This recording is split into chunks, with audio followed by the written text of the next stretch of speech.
Welcome to the Comeback Blueprint podcast, hosted by Michael Sawan. This is the show about rebuilding after setbacks, burnouts, and life-changing moments. Real stories, real struggles, real comebacks. If you're in a season of change, you're in the right place.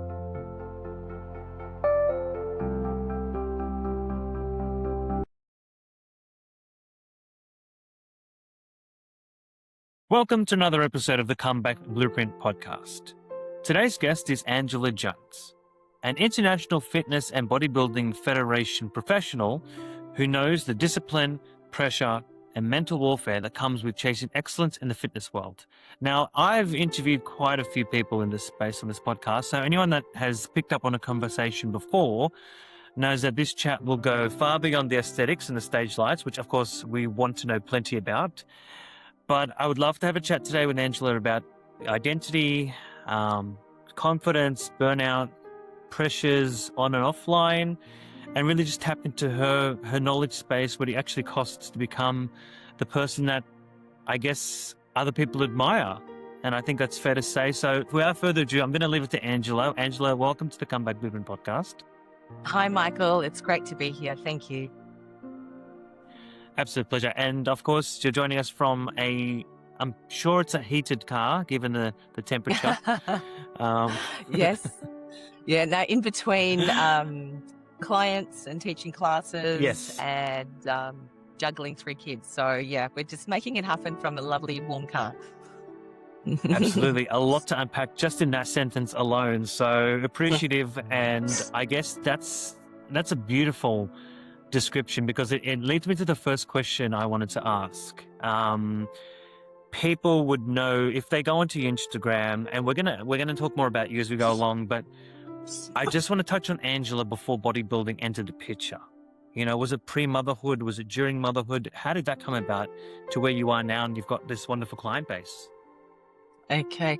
I was always quite athletic, and I started off playing football, aka the real football, soccer. I played at quite a high level for many years. Well, that's debatable by some people.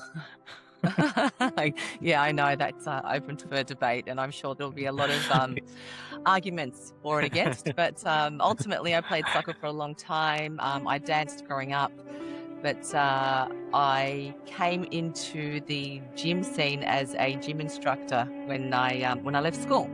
So my strength and conditioning coach introduced me to the world of teaching group fitness and strength and conditioning, which I found fascinating. So I did leave school, and I wasn't sure which direction to take. So I started off in the legal administrative side, which I found was just destroying my soul. It wasn't me.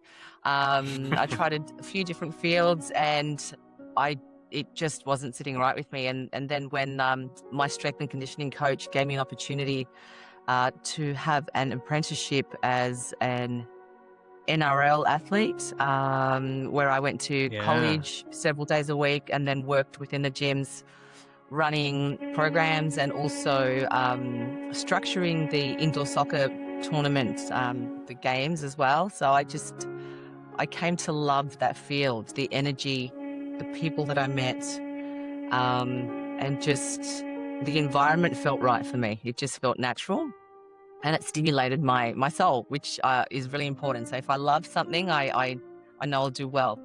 If I don't love something, then I guess that's ADHD to a point. But if I'm not interested, it's not happening. So look, it's almost academic. Yes, pretty much. I came into that, and with my studies, I excelled. I excelled at college, A+ in all my anatomy, physiology, strength and conditioning, and I applied to university to study human movement and health science. Had several offers there, and it just went from there. So I studied human movement, health science. I trained extensively, and I taught classes outside of university to support myself, going through uni. And then, of course, I met lots and lots of people in the gym industry, and I came to fall in love with the look of bodybuilding. And the rest is history. I took So that path. yeah, and it's just a good look. It's a good history because what we're presented at the moment is very telling of that and a wonderful reflection. And you've been busy the last few weeks, I can see, which is why it's been tough to get a hold of you. Mm. So this is comp season, I think, for a lot of people. Yeah. And yeah, so whether you're coaching or whether you're performing, you are super busy. Let's so you knew from an early stage that what stimulated you was more the physical aspect of things that were going to feed your Mm. soul rather than just Mhm. the mind. That doesn't mean that both can't be fed at once. It was obviously just a priority as to which one you'd like to focus on. You mentioned that you were connected to the NRL. Given that, what did you get to a point where you're like, oh, okay, this is getting serious. I could actually be really good at this. People are taking me seriously. I think and I don't want to give away too much of a timeline here because you'll obviously correct me if I'm wrong, but it's only in the last few years, for example, that the female space has taken prominence in the NRL. So it's big. Mm. So how was that for Mm. you? Okay, so when I played soccer, it was frowned upon. Yep. So we were meant to be in the Really? kitchen. Women were meant to be in the kitchen, and girls were not meant to be playing soccer. My strength and conditioning coach was great in helping me achieve a apprenticeship/traineeship with NRL Australia, which is the rugby league side of things, and they essentially looked out for athletes that had potential and showed commitment and were looking to expand their studies outside of sports. So I was very lucky to come into that field, but I must say I was the only female that they had taken on. So I was always in a very male-dominated environment. I was always the only girl. Yeah. Even in the gym scene, growing up, because I was teaching group fitness classes at a young age. I was taking big classes of about 40 to 50 people when I was 20, 21. And when I was teaching classes like boxing, with boxercise, it was interesting because I'd walk in and people wouldn't take me seriously because of the blonde hair and the tan skin, and I looked young. And so, we copped a lot. But for me, it was great because I was like, yes, okay, underestimate me. That'll be fun. So it always came through in my performance. And I always loved breaking stereotypes and showing people that it's not always what you think. Yeah, and setting a precedent as well. I mean, you said you were the first, Yeah. so that's huge. Yeah. Just out of curiosity, the whole women in the kitchen. Your last name is Jones, but I take it that that's not your maiden name. What's your cultural upbringing? Okay, so my parents were Greek migrants. So I came from a Greek family, Okay. a traditional Greek family. Yep. So that was a challenge in itself when I came into fitness modeling and competing on a stage in a tiny bikini. Now, my father didn't attend any bodybuilding tournaments until the last one where I finally turned pro. So it was a battle because I had to fight against stereotypes and show my parents that it's not what you think. And ultimately, I tied it back to my cultural heritage in that in Greek mythology, bodybuilding had a huge influence in terms of how our gods looked. And also, even in Greek history, with the Spartan warriors being the first true bodybuilders in how they trained and how they ate and how they presented themselves in battle. So I think we shouldn't forget about that because they are some of those images that I saw as a child growing up heavily impacted me. Looking at the goddesses, looking at the warriors, they always impressed me, and they still do. But I did have to break.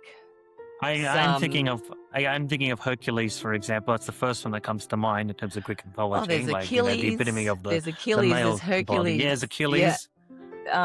Zeus. There's Poseidon. If you look at these gods and look at the art, even to this day, if you look at the inspiration drawn from those gods and their physiques, just blows me away. I mean, I love that type of art. So it's a real thing for me.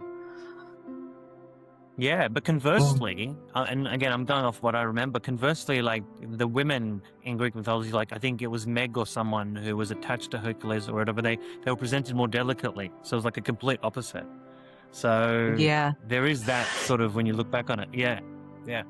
Yeah, and it depends. It depends on which goddesses you look at, or which women in history you do look at. I always looked at the ones that were pushing the muscularity but maintain ultimate femininity. So for me, that was a real inspiration, you know. So because I Yeah, believe women are absolutely. strong.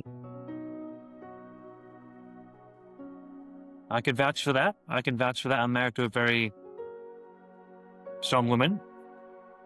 And so I'm taking everything you've just told me, which is amazing. I want to circle back to not the current day, but obviously you just breaking into that space and obviously setting a precedent. Okay. You've mentioned that, you know, you had like even your parents were adverse to this idea. You know, there was a lot of things developing. Your dad didn't show up until you were finally at the final competition when you made the Well, competition just now, itself. this weekend was the first time he's ever attended. But that, Oh, is that how current we're talking? Wow. yeah, Okay. Yeah. Was that as a daughter looking at a dad, how did you feel about that? I'm glad he grew in this lifetime and he evolved to let go of those old-fashioned limitations that certain cultures have. And he saw over the years that I meant business with what I was doing, and it wasn't the other side of bodybuilding that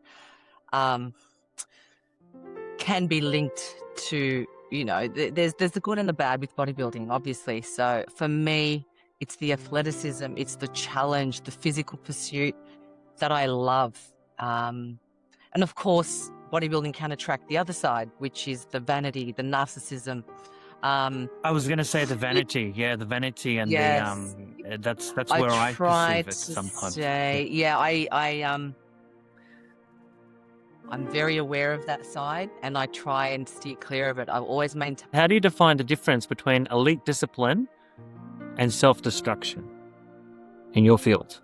I think when you become a mother, it changes. The game changes. So my priority above everything in this world is my children, my family. So if I find that something is destroying my ability to perform as a mother or raise my children, if anything impacts the ability to be a good mother, a present mother, then it's not worth it. So for me, it's maintaining that balance and keeping those things in check. So my purpose in life, and also I recognize that my bodybuilding is a privilege.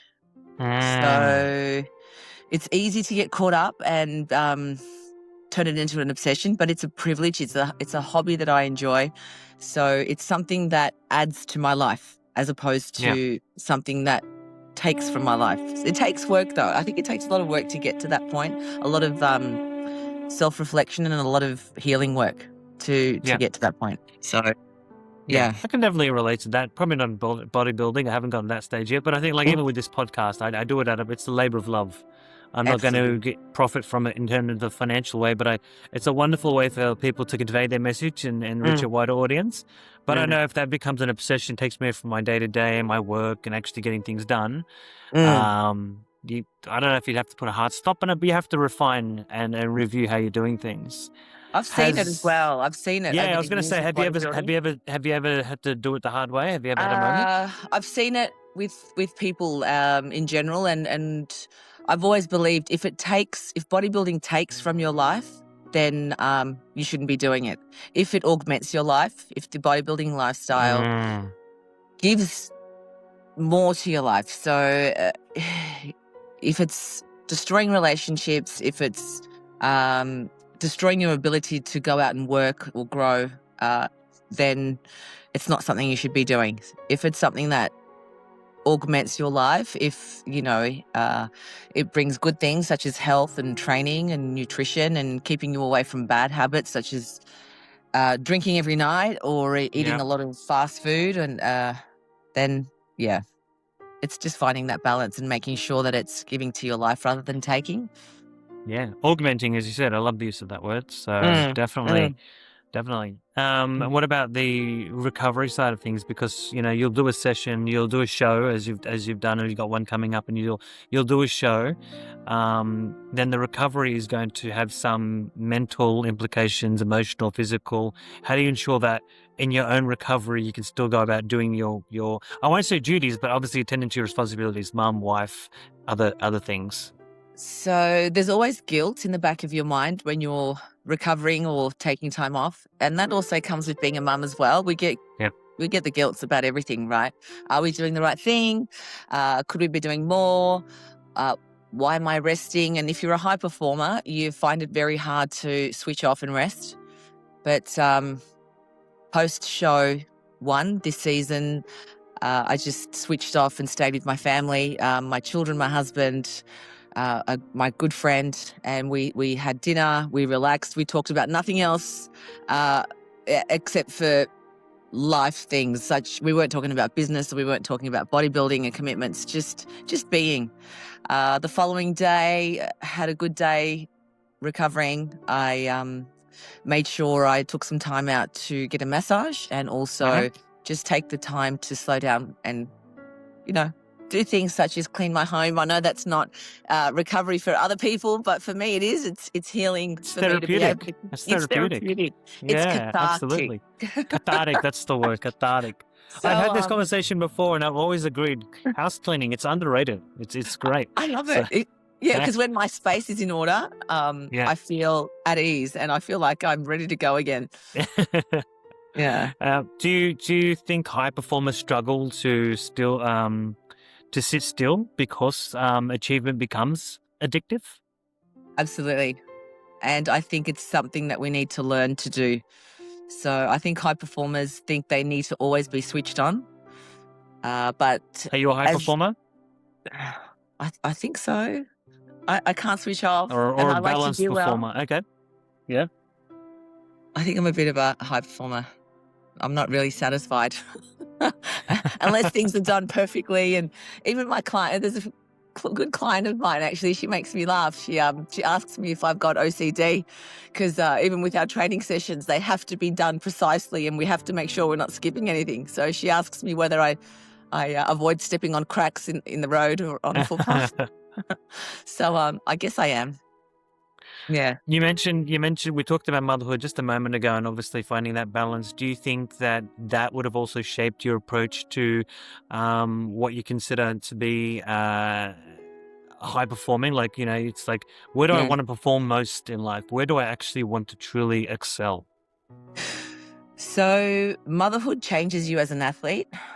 It made me learn to not be a perfectionist. Because you need to turn up in the chaos and perform.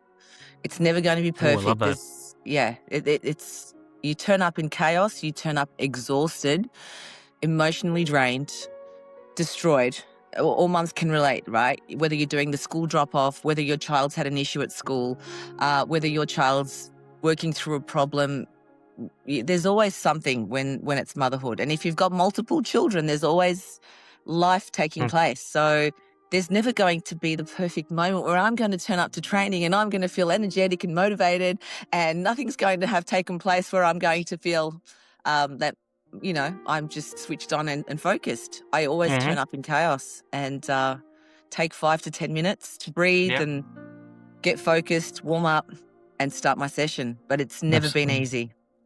No, and amidst the chaos, you do need to find peace. And I want you to put on the mum cap, the performer cap, the business cap. I want to put all the caps on, and I want to just sort of get a little bit of an insight on the non-negotiables that you've had to create to protect your peace now. So I want to talk first about boundaries and how important that is to you now. At this point in prep, and I've noticed in the last sort of 3 weeks, I've had to really protect my mental load because I'm still a mum, and even though I'm in the pits part of prep, which is like the last 4 weeks where it gets really hard because your body fat levels come so low, you're depleted. People's comments, oh, you're not eating. Oh, wow, you mustn't be eating much. Oh, what are you doing with your children while you're prepping? Oh, it just, there's a lot that's coming at you. What do which you is, actually care when you ask those questions, really? yeah, yeah. it's just, I think people are amazed by Yeah. the transformation, which has actually been taking place for a good year, but they're seeing the elite level of a prep, and I think it's mind-blowing. But there's a lot that comes your way, and I've learnt that you must eliminate the energy vampires. So We've touched on that. Yeah, absolutely. yeah, you need to just protect where your energy goes, because you need to put that energy into the good stuff and not put it into the stuff people are projecting. So I find that I need to be around people that can have a good laugh, because I'm a clown myself. People that are inspired and that inspire, and just people that not lift you up, but have a good energy, I'd say. Not people that are going to doubt you and put you down and throw comments that are passive aggressive or backhanded compliments. Yeah. And I guess that progresses into my next reflection on relationships. I think you sort of know now when it comes to the energy vampires in your time and on the precipice of an event, you're on the edge there. What relationships you really want to protect. I'd imagine that you've got your immediates, you've got your children and your husband, of course. You said you've got one or two friends that are really close to you. Everyone's going through their own stuff. So you're coming up to an event, right? And a friend could be going through something dramatic all of a sudden. And you're like, I've got to draw the line between being a competitor and I've still got to be that friend. So how important is it to approach relationships in this season? I still approach my close relationships as I normally would. If there's an emergency or my friend is suffering, I'm there. I am still there. I guess it's more so when it's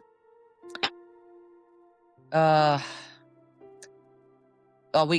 example, comments that would come your way. Oh, we can't invite you to come out because you can't eat anything, Ange, or you can't join us because... Did they say that? Is that like a joke, or they just serious? Or yeah, so those sorts of comments where it becomes a topic. It's like, hang on, I'm doing me, you're doing you, we're all doing life. I don't think those backhanded comments are necessary. So I think you just learn to shut them out a little bit more, and you handle them a little bit better as you have more experience. Yeah, absolutely. Yeah. So you're Greek by background, and so I'd imagine that there were those conversations growing up. It's like, I'm not saying you specifically, but in the community, it's like, we can't invite you during Lent because you won't eat meat with us, kind of thing. It's like, well, I still want to hang out with you, it's challenging. Yes, I mean, I think most people that have different backgrounds where food is the love language is it's challenging. So I've had to be really, yes. So, you go to a party and it's all about food, or your mum speaks to you with love through her food. So, but I've had to teach my mum that as well. So she's come a long way and she understands now. So she will barbecue my chicken breast and she will make me a salad without all the extra fats on it, which is great. Oh, so nice. she's she's on board. She's on board now, but it was a long road. It was a long road. Of course. Yeah, and I remember you telling me your dad as well. It was like until that final event, he never even wanted to pretend this was a thing. Yeah. And then, so it takes a while. Yeah. So most traditional families think bodybuilding's like acting or music. It's not really a thing. You should be focusing on real work, and girls should be in the kitchen or doing girl things. So it's great because I've been able to break that stereotype and show my dad, hey, look, it's something I'm really good at, something I love. We're performing in the gym, and it's not that judgmental stereotype where it's just the bikini on stage where we're flexing our muscles. It's actually an art, and It is an art. it's an art. Absolutely. Yeah. So yeah. And so art considered, who is Angela when there's no competition prep, there's no gym, there's no stage, there's no online activity? Who is Angela? Oh, you should ask my friends that, I guess. Or who is Angela? Angela's What do they say? they'll probably tell you I'm a clown. I love a good laugh. So We've covered that. So yes, yeah, I we've got love the a good clown. laugh. Yep. So I'm the person that loves. I'm actually very simple, and my simple pleasures are being with my family, my children, my husband, my friends. I enjoy the beach. I enjoy music. I enjoy a good time, and just, getting out in the sunshine, getting it out into the outdoors. So I'm not very fancy in that department. Oh, I think that's fancy enough. Getting the UV and Yes. getting that quality of life. It's very important. I think that's it. When you strip it away at the end of the day, you're just out to have a good time, Yeah. and it's a quality time.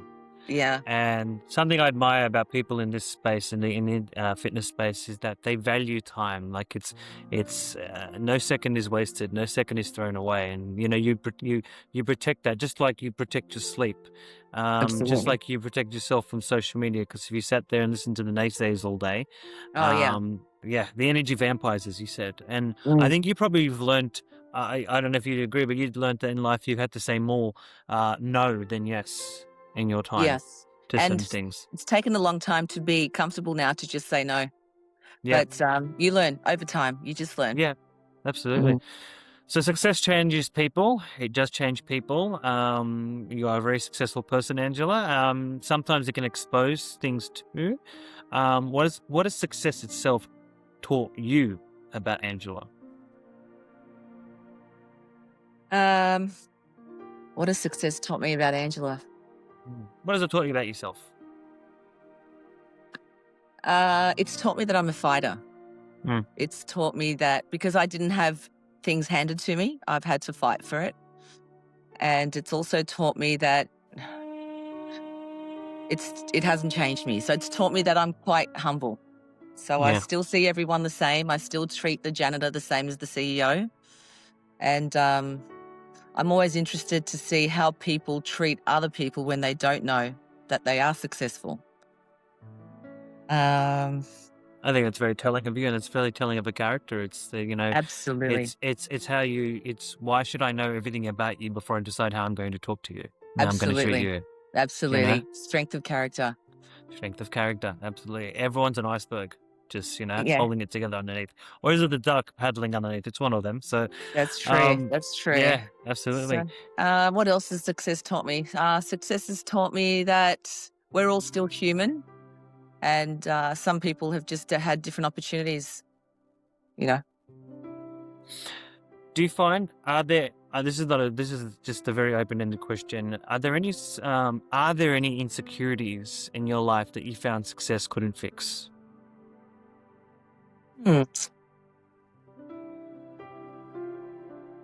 Or I guess so. I guess if you feel like you're not good enough, no amount of success is going to fix that.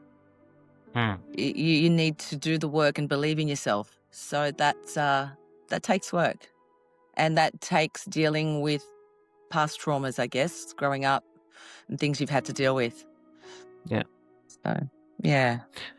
In terms of growing up, you've achieved a lot. We spoke earlier about you being the first in many things, including, obviously your journey in the NRL and being a bit of a trendsetter as you are. What version of, and you are a trendsetter, I do say that respectfully. I'm going to have fun writing this blog, by the way. What version of confidence do you believe in now compared to your younger self? There would have definitely been many versions. What do you believe in now? I believe in not taking on people's comments, judgments, gossip, and I'm teaching that to my children at an early age, because a lot of the time people are just projecting, and if I listened to half the stuff that was said to me, thrown at me, I wouldn't have achieved half the things I've achieved in my life. So from growing up as a a girl with Greek parents and being called a wog, to then being a female who was in a male-dominated environment and having a brother that was 5 years older than me. So I was always around the boys who were like, hey, you can't play with us because you're just a girl and girls are not good at this. So I was always the one that had I'll to show sort of, you. yeah, I'll show you. And I was like, yeah, I'd always have to try and outdo the boys. And funnily enough, they'd be shocked because they'd be like, oh, hey, bro, like your sister's like da da da da da da da. So they'd be shocked, they'd be blown away.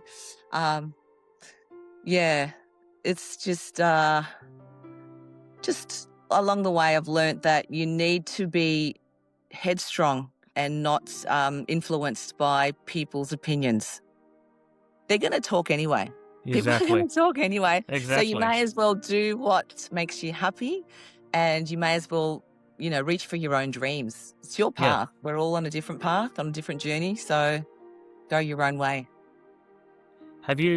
Do you find that, because we know that, and I just want to lean into the bodybuilding space for one moment here. So there's an element of vanity when you consider that it's about the show, right? It's about putting yourself out there. You've got to be fair that there is that element. But have you seen other people, maybe now I'm just looking in terms of people you've worked with, do you find that their confidence can come from that appearance?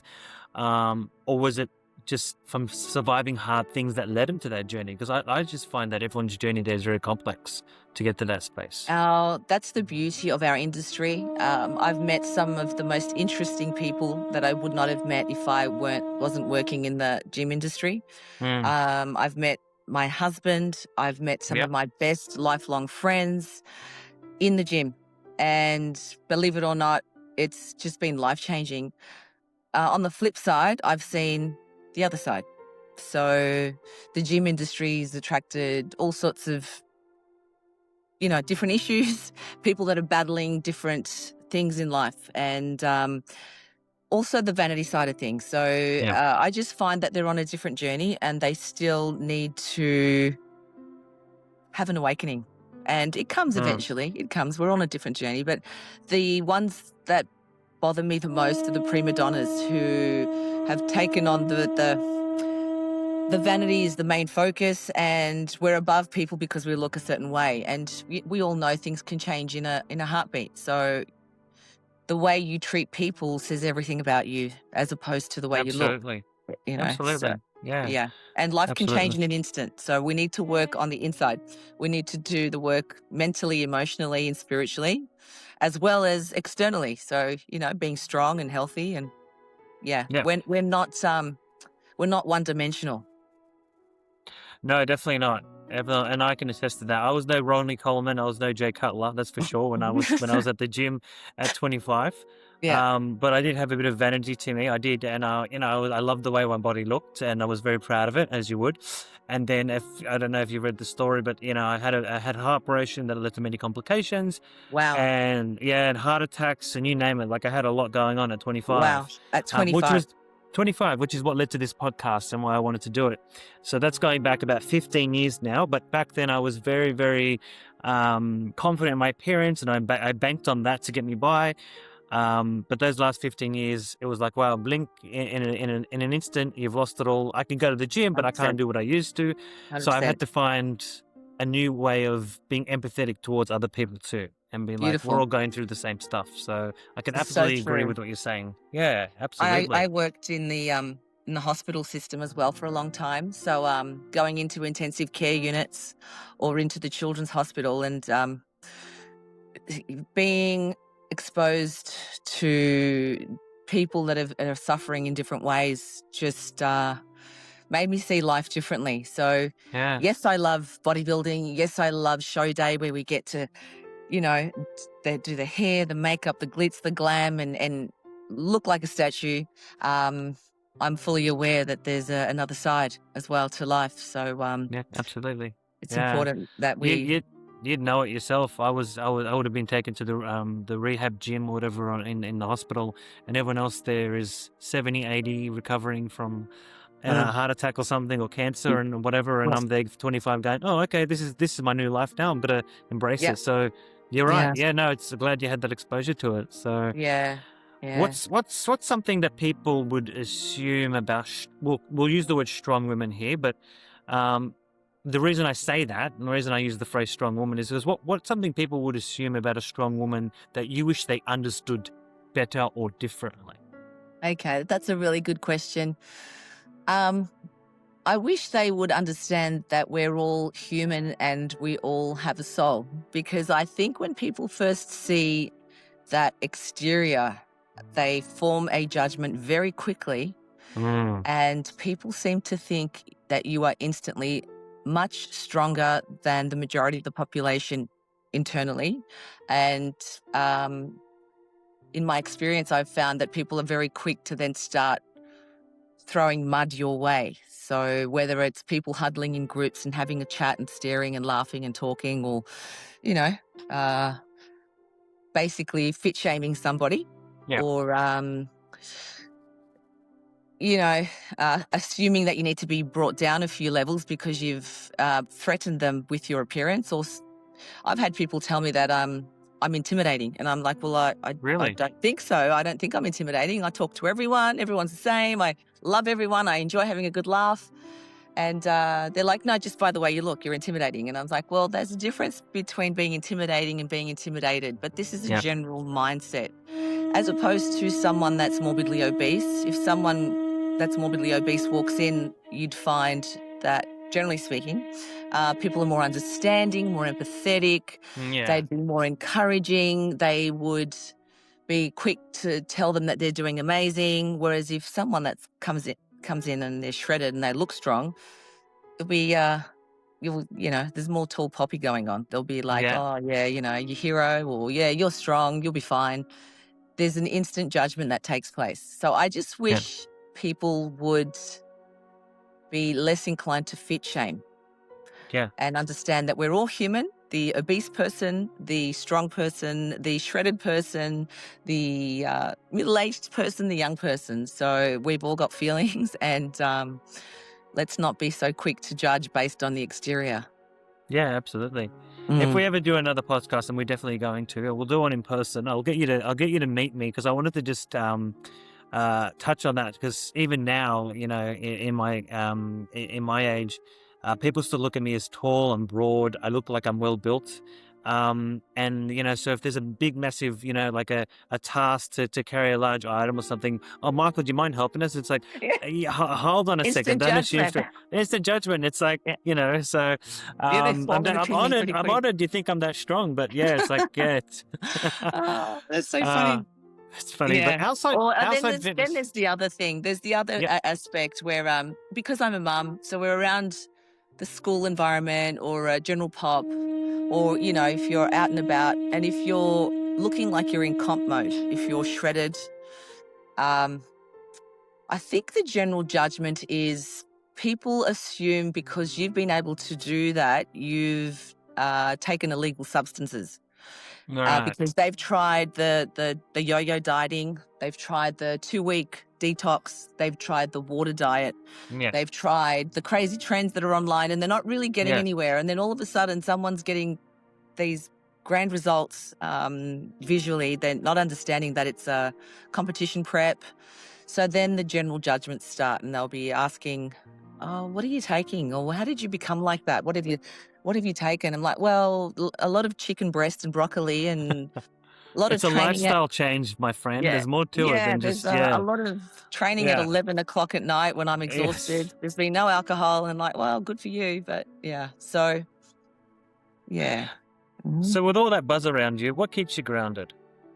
My children, my husband, and my training, and just remembering why I do it. And I do it because I love it so much. I love it. I'm so glad. I'm honored. I'm privileged to be able to do it. I know it's a privilege. As hard as it is, it's a real privilege. And amidst the chaos you mentioned and the lead up to performance, there's a lot going on, right? What is your peace? What brings you peace? Music. Music, my family, and particular genre of music? All sorts. I'm a frustrated DJ rock star.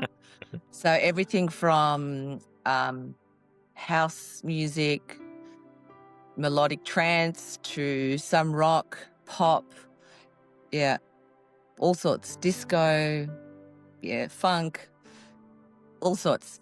But and also being able to help other women and inspire mums that have given up.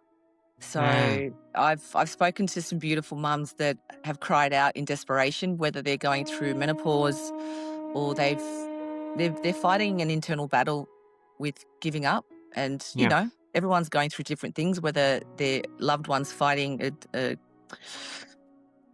a disease, or there's life stresses with finances or kids, and the stress has eaten them up, so they've lost hope. But just talking to them and inspiring them gives me peace, and showing Yeah. them that it's not over. Yeah. We just need to change our approach.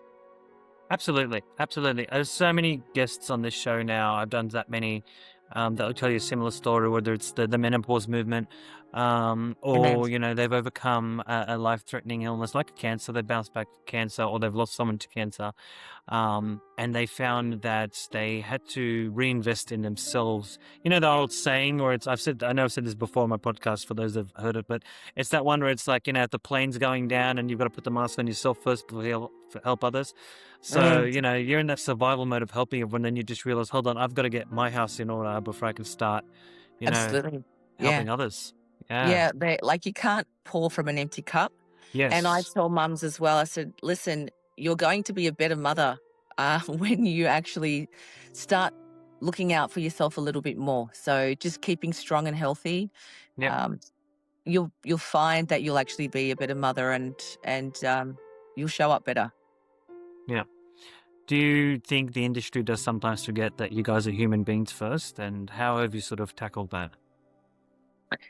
It can, but I think it's up to us to push back and display we are humans. Yeah. And we don't get caught up in the hype.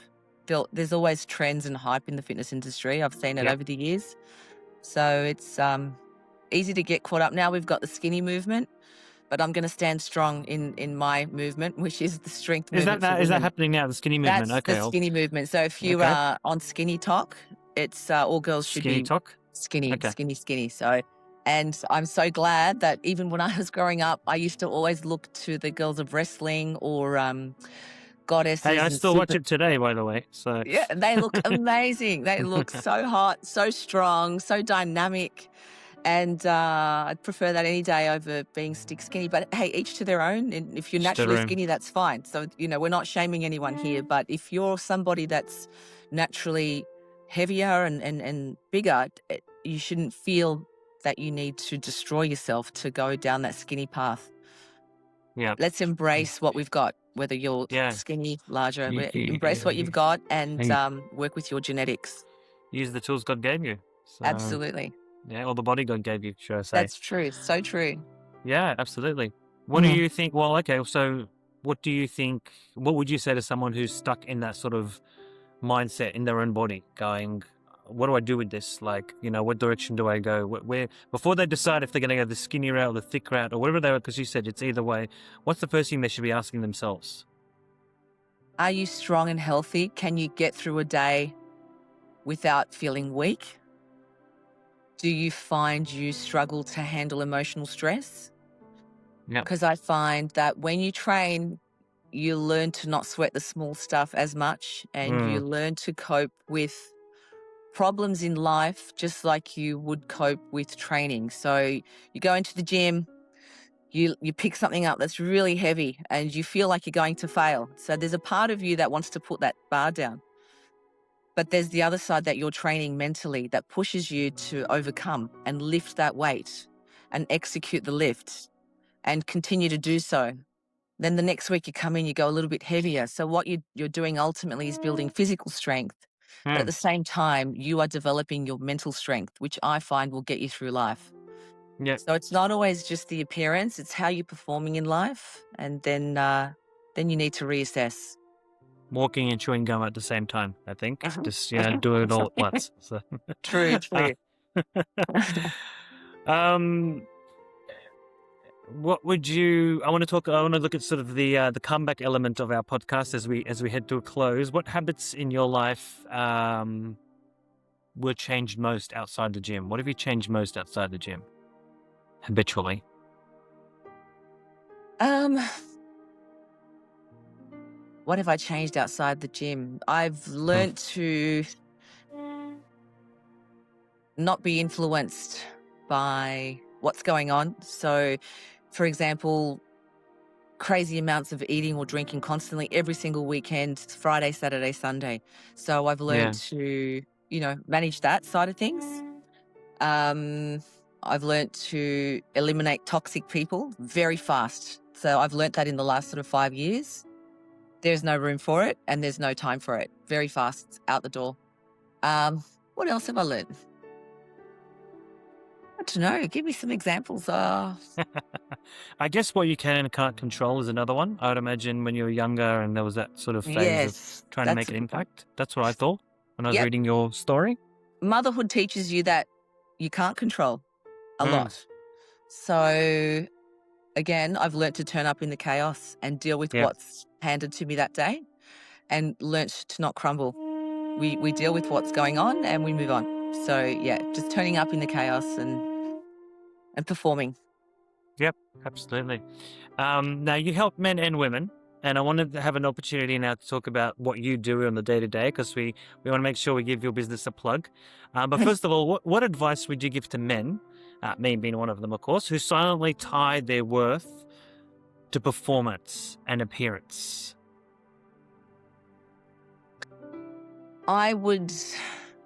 What advice would I give to men? Because we've spoken about women, but I think I'd like to see, would you give the same advice to men? So I think men deal with a lot of pressure as Mm. well these days. They do suffer a lot with the pressure to perform. Uh, I would focus more so on self-improvement as opposed to just your appearance. So if you're looking to improve yourself in terms of being strong, being disciplined, not being swayed by the social media influences that are online. A lot of the Yeah. younger guys these days, which is easily done with social media, and just strength of character. So being an upstanding man in terms of having a good moral compass, doing what's Yep. right. Yeah. Beautiful. Yeah. I think every man should attest to that. Mhm. What's on the horizon? We've got a comp coming up. Yes, so we do. We've qualified for the Mr. and Miss Universe contest in Bangkok, Thailand. That's coming up. So I Beautiful. have qualified to compete as a pro. So I have to make Beautiful. the decision as to. Congratulations. Thank you. That's very exciting, and I'm very excited Yeah. to represent Australia wearing the Australian tracksuit on an international platform. So that's I my was just ultimate thinking of goal. ray gun for a moment there. That's a completely Right? different thing. Altogether. I don't know You're if not I'm going going to to do bust out. breakdancing. No. I'll try. I might pull out a handstand. If you win, you never know. Yeah, that's Pull a out good a idea. handstand. I Yeah. might start practicing my breakdancing moves. So yeah, well, I haven't decided yet as to whether I'll compete as an amateur or pro. I need to get onto that because I've only got 3 weeks to go. Yep. Um, When do you actually but decide? What's the cutoff to decide this it? week, next couple of Okay. days. So back Yeah. to the drawing board with my beautiful coach, my husband, which we're like 2 ships in the night every day, Yep. juggling children, a Future business. guest, by the way. Future guest. Yeah, yes, Yeah, yes, definitely. that'd be great. I'm always interested in hearing his story. So yeah, we've got another big tournament, and we'll see how we go. Okay, excellent. I'll definitely keep an eye on it and try and get this episode out before then to see how you go. Thank you. Quick plug for you and what you're doing and where people can contact you. Okay. I do teach group fitness. I am a sports nutritionist, and I'm also a personal trainer, although my numbers are very limited because I'm so busy at the moment. Yep. I do teach in East Sydney and South Sydney, but I'm also affiliated with Gentech Nutrition, which Yep. is a premium Australian sports nutrition line. So we have a whole range of nutraceuticals, high-end sports supplements. So for performance, recovery, muscle gain, fat loss. So, if you want to chat about all those sorts of things, you can hit me up. Yeah, all the details will be in the description for sure. Thank you. So I don't want it to sound like a sales plug, but if it's something that's up your alley, and I'm here to sell you, Angela. So this is your comeback story. So we'll definitely have that in there. Speaking of, I do want to take us to our signature question, and I know you're going to give me a great answer because I've already spoken to you a few times now. But what does comeback mean to you? Okay, I think I've told you this before, but I'll say it again. The comeback to me is the phoenix rising out of the fire. So no matter what life throws at you, because we've all been through different things. We've all had different battles, battled different demons, but it's going through hell and not stopping, going straight through to get out the other end and coming out bigger and better, not letting your past define you, focusing on what you have and giving it your best shot with what you have. So whether it's a mum that's just regaining her confidence and identity, yes, your body will change. Yes, life is different, but it doesn't mean you can't be at your best with what you've got. If you're coming back from illness, from injury, same thing. We can work with what we've got and be our best. Just don't let your past define you and hold you back. Own it and go for it. Yeah. I love that whole don't let your past define you. I think you have to just, drop the suitcase and keep going. Like whatever, just don't carry it with you at all. Absolutely. There's a beautiful, there's a beautiful a story in one of the Gospels. If you ever read the Gospel, it's the Good Samaritan, the Samaritan woman. And, and Jesus said to her, she'd draw water from the pitcher from the well every day.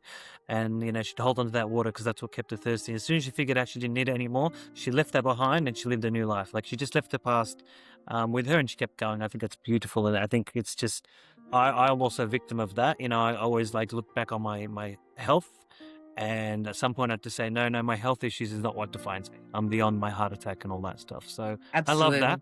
I love that. And I appreciate your honesty. And I love this chat, Angela, because it wasn't just about fitness and bodybuilding. To me, it's been about identity. It's been about pressure, discipline, confidence. It's part one of many chats we're going to have, and just learning how to sort of stay human in all the chaos, which you've done really well. So thank want you. to really It's thank been you on. such a pleasure. Thank you. It's I been want to such thank a you. pleasure. Thank you so much. Thank you. I'm looking forward to our future chats as well. And yeah, it's been a great chat. So I hope people got lots out of it as well. And if there are There'll any be lots of takeaways. Yeah, or if there are any questions or topics that people want to touch on next time, just put it in the comments, I guess. I think so. I think we'll do that. We will. We're going to have a series, the Jonesy and Michael series for sure. So Sounds good. Sign me up. It will do. This has been another episode of the Comeback Blueprint podcast. We'll see you in the next one. Thank you. See you soon. Bye.